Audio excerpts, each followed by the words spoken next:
Hello, my friends. Welcome to Kardec Radio. This is Spiritism, a closer look. We do this broadcast every Wednesday at 7 p.m. Eastern Time. I'm Luiz Lima, your host for tonight, broadcasting from Orlando, Florida. And tonight, we are going to take a closer look at the phases of reincarnation. Because it's an extensive subject, we are going to be very specific on what we say here. It's very pinpointing to a certain thing, but still, it's a vast subject. So we are going to do this in two programs. We're going to do our first program right now, and next week, you're going to see the second program following this one. So, reincarnation. Well, reincarnation, first of all, is a process. It's not something punctual. It's not a snap of fingers. It's a long process from beginning to end. There are no two incarnations that are exactly the same. So obviously, as a consequence, there are no two reincarnation processes that are exactly the same. Each case is different. Even the same spirit incarnating one time and later on another time, those two are different. There is uniqueness. That's the word. There is uniqueness in here, and this translates in some form of progress, I would say, because it's a cycle. Incarnations are cycles, but they are progressive cycles. It's not something that when it finishes, you're right back at the beginning. Then you do it again. When you finish, you're right back at the beginning. No. Those are sets of incarnations, or the cycles of incarnations are progressive, all of them, one after the other progressively, because each new incarnation incorporates more experiences. It brings more experiences to the spirit. So spirit finishes, let's say, one incarnation, then it jumps over to the next one. At the end of this second reincarnation, it's much better than when it began in terms of experiences. I'm not saying not necessarily morally. There's this, leap like Saul and Paul, not necessarily. Most of us, by the way, not some, most of us, we are very conservative in our path towards perfection. So we do a little bit at a time. But regardless, at the end of an incarnation, we had many more experiences than when we started.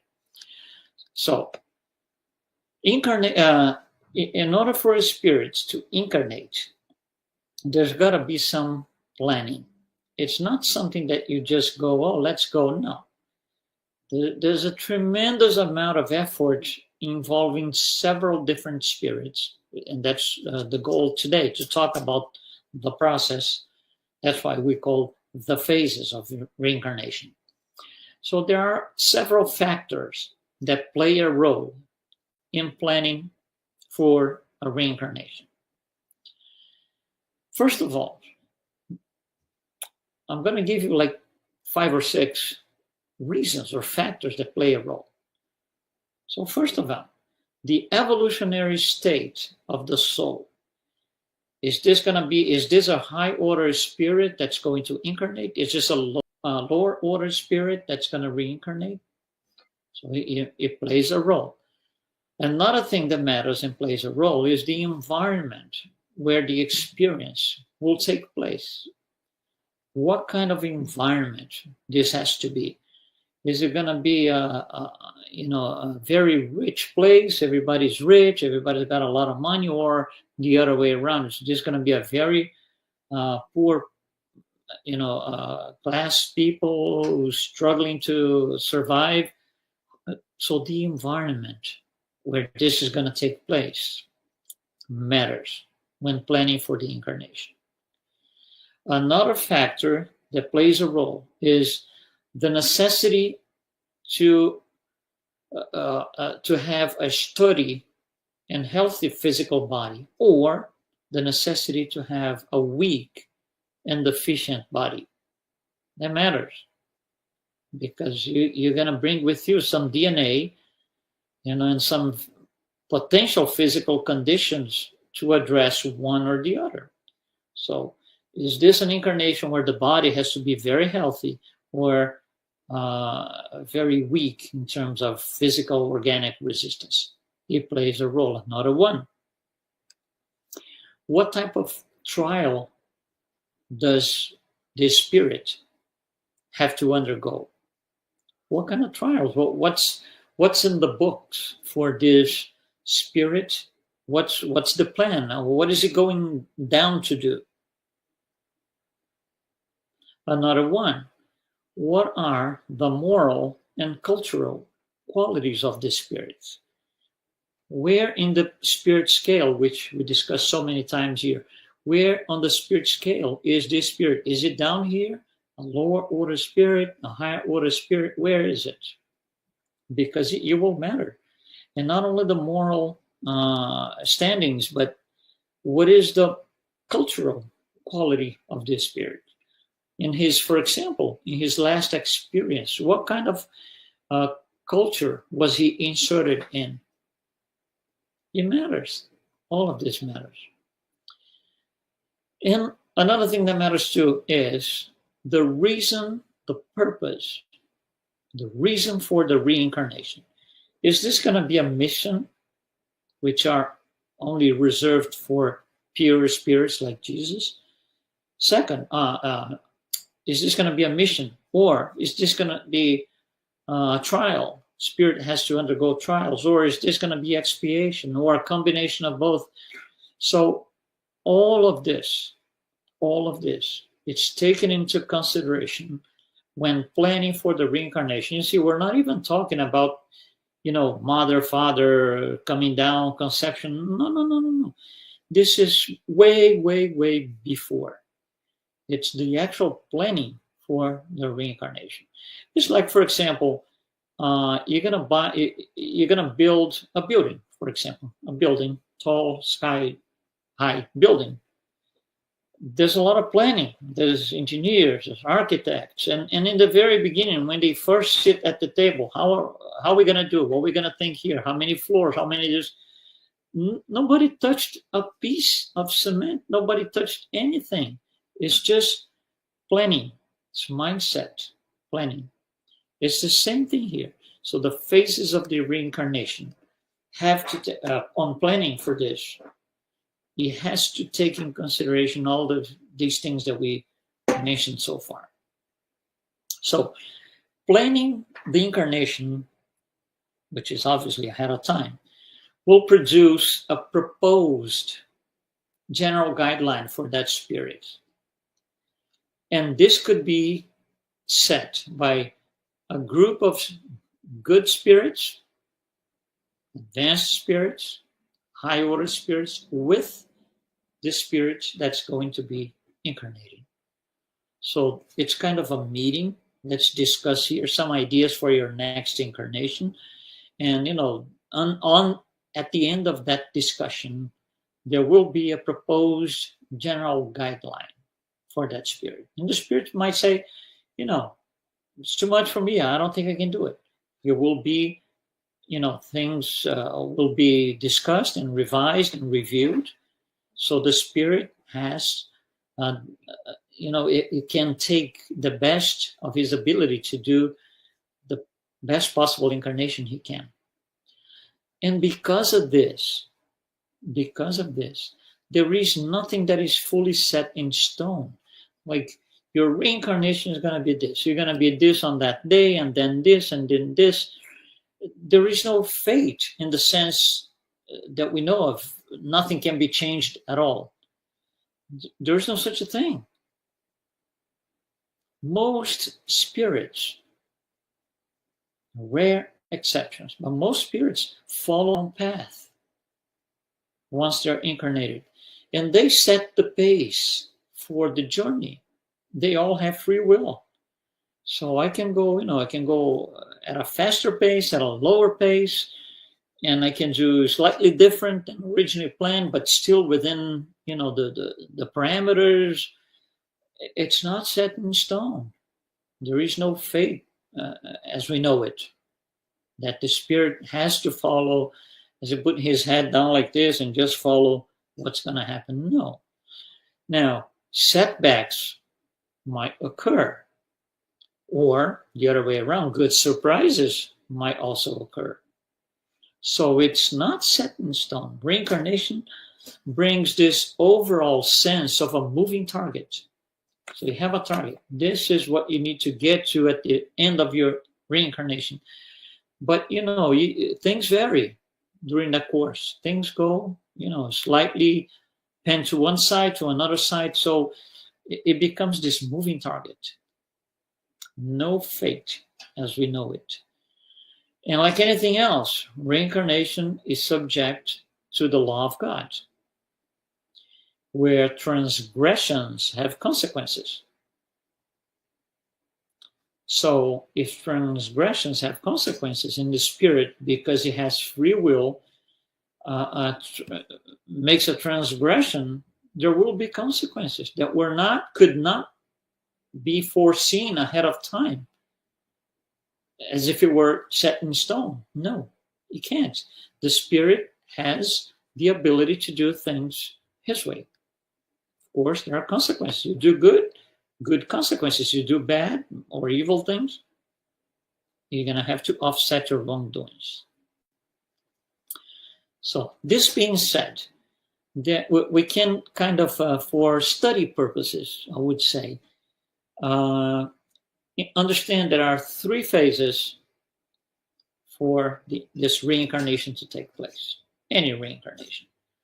So phase one, I'm going to call the preparation. So you got to prep for coming down. What happens here? There's an intersection of the benevolent spirits, those who are going to help the incarnating spirits, and the reincarnating spirits. So they kind of sit together in a meeting, if you want to understand this way, and discuss ideas and needs for that reincarnation. What the spirit is, they counsel the spirit. You should do this, you can do this. The spirit say, no, I want to do more. If he wants to do something that is obviously way more than what he can take, he will be advised against and saying, you're going to fail. It's better to go at a lower pace so you don't fail. So this is this initial meeting, I would say, this intersection between the group of benevolent spirits helping the reincarnating spirit on to get started on his journey.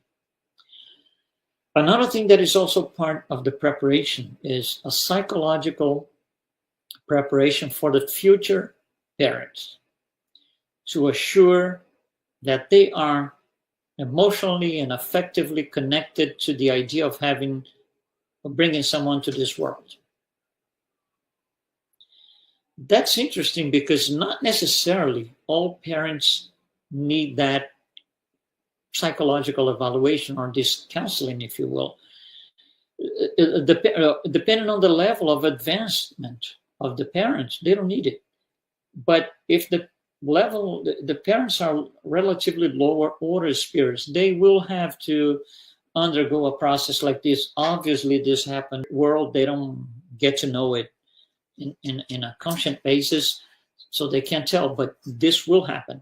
They will be guided at the spirit level to accept the idea and do what has to be done properly. Also, as part of the preparation, there will be, this is way before anything starts, please, there will be a spiritual encounter between the reincarnating spirit and their future parents. So the future parents might already be incarnated, for example, at, say, a young age, and the reincarnating spirit has to meet them spiritually. So these parents that are let's assume they are now already incarnated, they will be brought in spirit for a meeting with their future child. This can happen during mediumistic encounters if the parents are medium, one of them is medium, or it could be during dreams.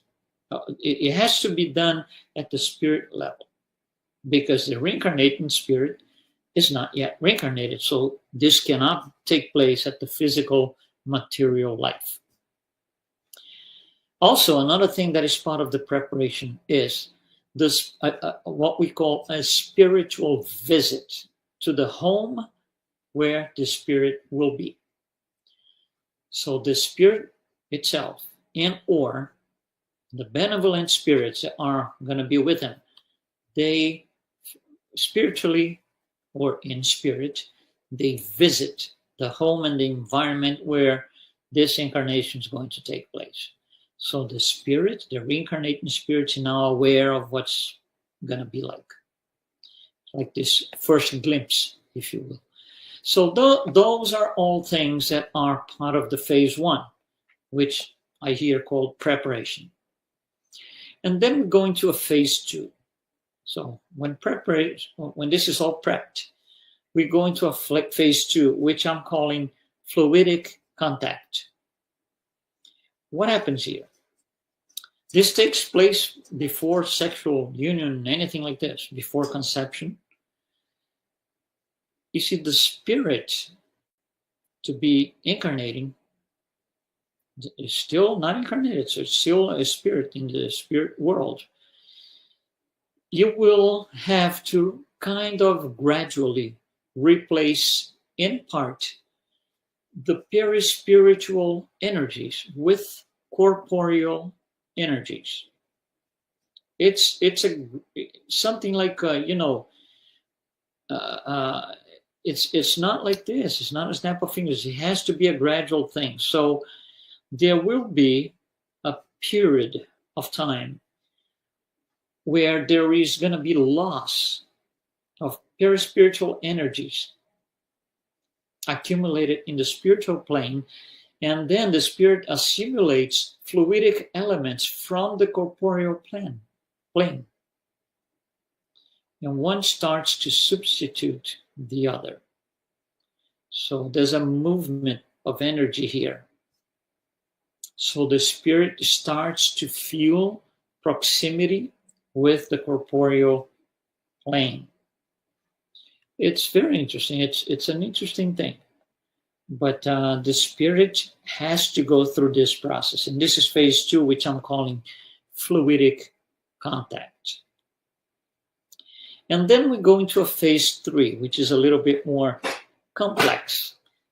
I'm going to call this phase the contraction of the perispirit.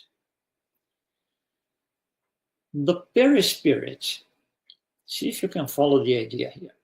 The perispirit must be reduced for proper housing within the mother's body.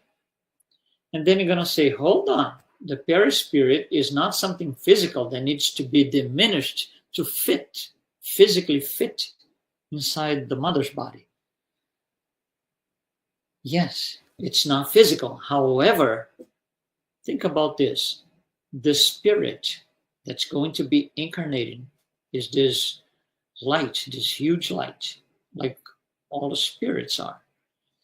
And it has to manage, it has to be able to manage this tiny, tiny, tiny one-cell body when conception takes place.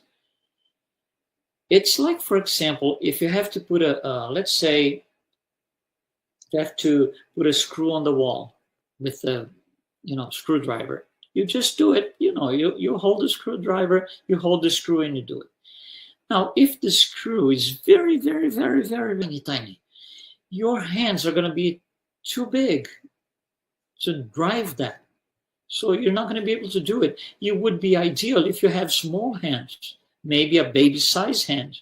It would be a lot easier. Otherwise, you can't do it. Things don't match well at the physical level.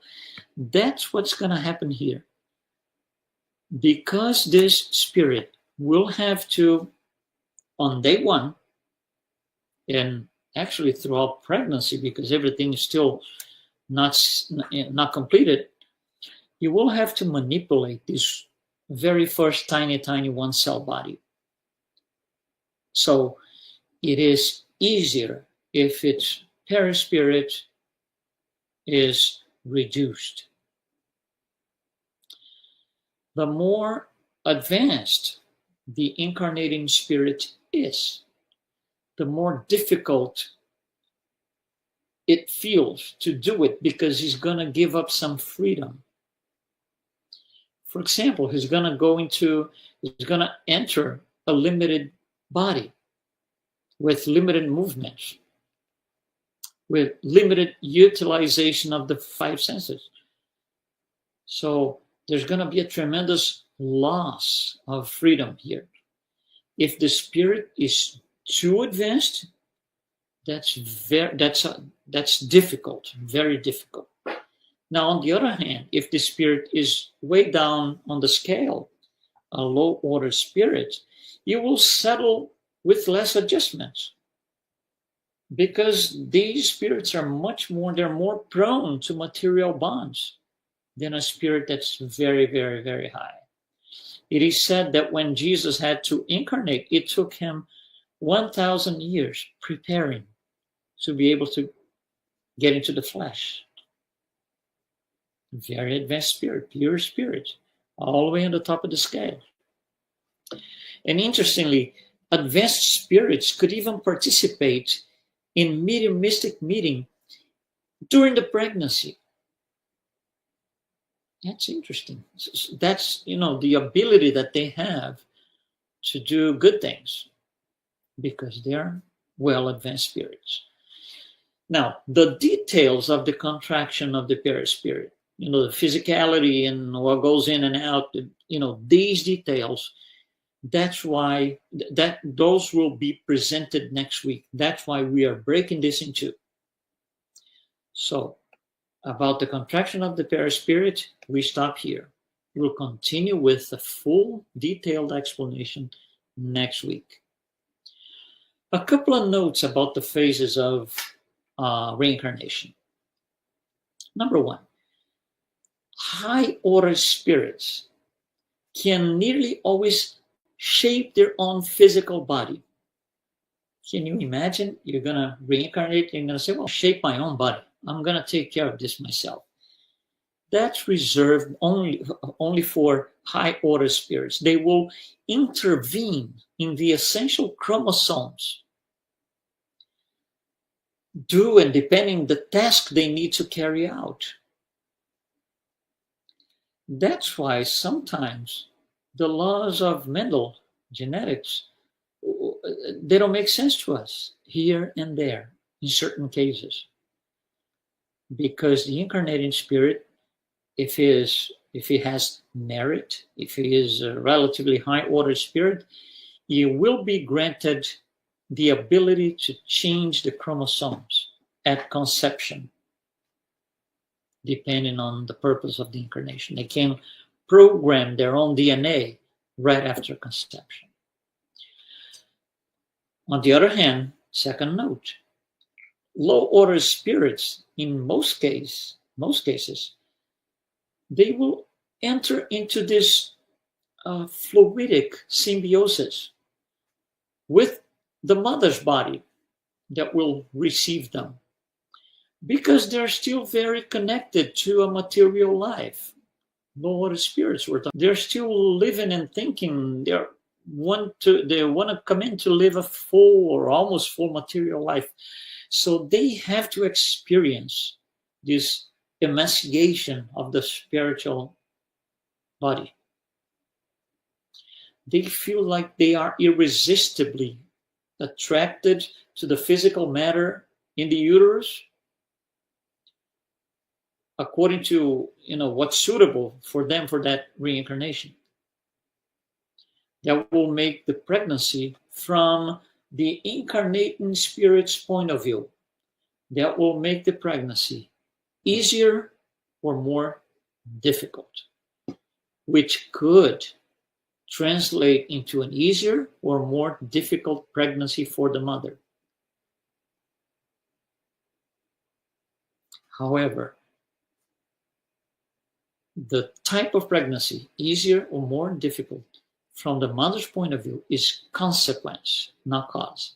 Consequence of the process for the reincarnating spirit. For lower order spirits, their form, the type of body, the physicality that they will bring with them almost entirely depends on heredity. Almost entirely depends on heredity. So, we spoke about a lot of things here. Let's just wrap up with some last ideas.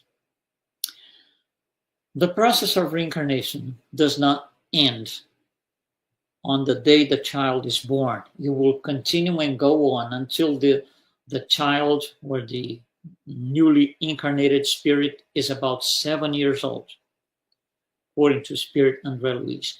In the first years of physical life, the spirit is still very dependent, if not totally dependent, on other people, which could be a mother, a father, a tutor, a caregiver, whatever it is.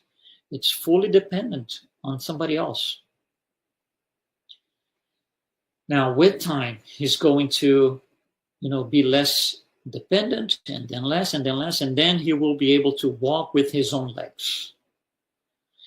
And he will go into his journey fully reincarnated, which is nothing more than an opportunity for self-overcoming. That's what we are all here for. It's an opportunity for self-overcoming. Make correct use of free will, which we might not have done in the past. And that making correct use of free will can put us on a noble journey towards perfection. Now, to wrap up, interestingly, everything that we spoke here is very interesting. Now, just the fact that we know how the process occurs at this level of detail, and there's more coming next week, is already a blessing that promotes and teaches the value of life. The more we go into this thing, the more we study just this, not a full life of a person, just this, planning for the incarnation, just this. It's a whole different animal as compared to a physical life. Things that we might not have any idea if we don't study. And that's part of the beauty of Spiritism. We have this brought to us, given to us at no cost. All we have to do is read, study, seek for answers.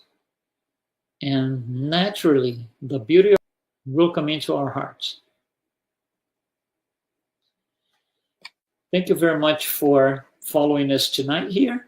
We will be next week with part 2 of the phases of reincarnation and more details on how the contraction of the perispirit takes place. We'll see you next week. Don't forget, Wednesday